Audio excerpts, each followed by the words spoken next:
juillet 2025 et on fait le point sur l'Allemagne. L'idée, c'est de regarder de près les chiffres économiques importants et les décisions politiques récentes. On va parler inflation, consommation, budget, et puis aussi des sujets comme l'Ukraine et la politique migratoire. Exactement. On a pas mal d'infos et le tableau est assez complexe. On sent que l'Allemagne essaie de jongler entre ses défis internes, relancer l'économie par exemple, et puis les pressions qui viennent de l'extérieur. C'est ça. Les sources nous montrent un peu cet exercice d'équilibriste. Commençons par l'économie du quotidien, si vous voulez bien. L'inflation, le pouvoir d'achat. Il y a du mieux, non? Oui, un léger mieux. L'inflation nationale est descendue à 2,0% en juin. On était à 2,1% en mai. Ah oui, C'est surtout tiré par les prix de l'énergie qui ont bien baissé, moins 3,5%. d'accord. Et l'inflation sous-jacente, celle qu'on surveille de près? Elle recule aussi un peu, à 2,7%. Ce qui est intéressant, c'est qu'il y a des différences selon les régions, hein. Ça baisse en Bavière, mais ça remonte un petit peu dans le Bade-Wurtemberg. Mhm. Mais bon, ce ralentissement général, ça pourrait, encourager la Banque centrale européenne, peut-être une dernière baisse des taux en septembre, pour donner un coup de puce. Bon, ça c'est plutôt une bonne nouvelle sur le front des prix, mais alors du côté des consommateurs, l'ambiance est différente, non? Les chiffres de la consommation sont pas terribles. Non, c'est le moins qu'on puisse dire, hein. Les ventes au détail, encore une baisse. Moins 1,6% en mai. Ouch! Et c'était déjà moins 0,6% en avril. Donc ça confirme un vrai coup de frein sur la demande à l'intérieur du pays. Et ça se voit aussi sur les importations, j'imagine. Tout à fait. Elle baisse aussi, moins 1,1% sur un an en mai. Ça montre bien que ce soit les entreprises ou les ménages, tout le monde reste assez prudent dans ses dépenses. Et cette prudence, elle vient d'où principalement? C'est encore la peur de l'inflation ou il y a autre chose? C'est un peu tout ça mélangé, je pense. L'incertitude économique générale, ça pèse. Même si l'inflation ralentit, les salaires n'ont pas forcément rattrapé partout. Et puis les perspectives, surtout pour l'industrie, restent mitigées, quoi. Donc cette prudence, c'est un peu le symptôme d'un manque de confiance pour l'avenir proche. Justement, l'industrie, l'emploi, il y a eu une nouvelle pour le site pétrolier PCK Schwed. Oui, une nouvelle plutôt positive pour le coup. La sécurité de l'emploi est prolongée là-bas jusqu'à fin 2025. Ah d'accord. C'est une conséquence directe des sanctions contre la Russie, en fait. Une mesure pour essayer de stabiliser les choses localement. C'est important pour cette région, j'imagine.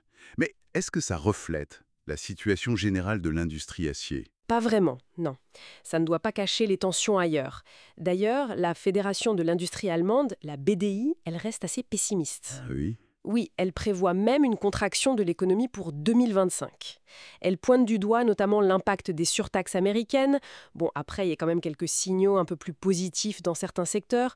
C'est vraiment ça la situation, hein, une tension entre des prévisions plutôt moroses et quelques petites lueurs d'espoir. Et face à tout ça, le gouvernement, il fait quoi sur le plan budgétaire? On a vu qu'il prévoyait d'emprunter plus. C'est ça, 19 milliards d'euros de dettes en plus annoncés pour le troisième trimestre. Il doit servir à financer des infrastructures, mais aussi, et c'est important, l'effort de défense. C'est devenu une priorité majeure. Et en même temps, il y a un plan d'aide aux entreprises. Oui, l'autre volet de la réponse. Le Parlement vient de valider un gros paquet, 46 milliards d'euros pour les entreprises. 46 milliards? Oui, ça passe par des allègements fiscaux, des incitations à investir. L'objectif, c'est clair, essayer de stimuler l'investissement pour contrer le ralentissement. D'accord. Et ce financement de la défense, il est rendu possible aussi par une évolution du cadre budgétaire, c'est ça? Le fameux frein à l'endettement. Absolument. Il faut rappeler que cette règle, qui est dans la Constitution allemande et qui limite très fort le déficit, elle a été assouplie au printemps dernier. Mhm. Et cette réforme, elle visait justement, entre autres, à donner plus de marge de manœuvre pour financer l'augmentation des dépenses militaires. Et cette priorité à la défense, on la voit aussi sur la scène internationale. Le ministre des Affaires étrangères, Joachim Wadephul, était à Kiev. Tout à fait. L'Allemagne se positionne vraiment comme le deuxième soutien militaire de l'Ukraine, juste après les États-Unis. D'accord. Cette visite, c'était pour renforcer cette aide. Et il serait même question, d'après les sources, de créer des co-entreprises pour produire de l'armement directement en Ukraine. Ah oui, c'est une étape de plus. Oui, un engagement encore plus fort. Un autre sujet politique important en Allemagne en ce moment, c'est la politique migratoire. Le Bundestag a pris une décision assez forte, non? Oui, une décision restrictive.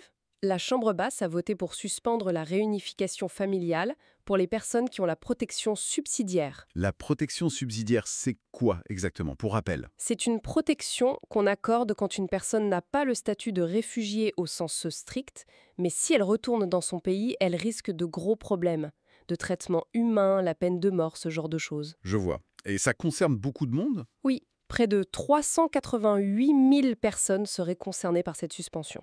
Donc forcément, c'est une décision qui a des implications sociales et politiques très importantes. Bon, si on essaie de résumer tout ça, l'Allemagne navigue un peu à vue, on dirait. D'un côté, l'inflation se calme, mais la consommation est faible, l'industrie est sous tension. C'est ça. Et de l'autre, des choix budgétaires forts pour soutenir l'économie, la défense, et puis des décisions politiques marquantes sur l'immigration, sur l'engagement international. C'est exactement ça, un exercice d'équilibre délicat. Et l'avenir économique, il reste incertain. On parle d'une possible petite reprise en 2025, peut-être plus 0,3%, plus 0,4% de croissance. Mais c'est conditionnel. Très conditionnel, oui.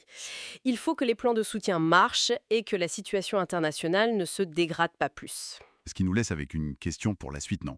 Est-ce que cette approche qui combine une certaine rigueur budgétaire, même si le frein à la dette a été assoupli, et des plans de relance ciblés, est-ce que ça va suffire pour vraiment relancer la machine économique allemande durablement? C'est toute la question, oui.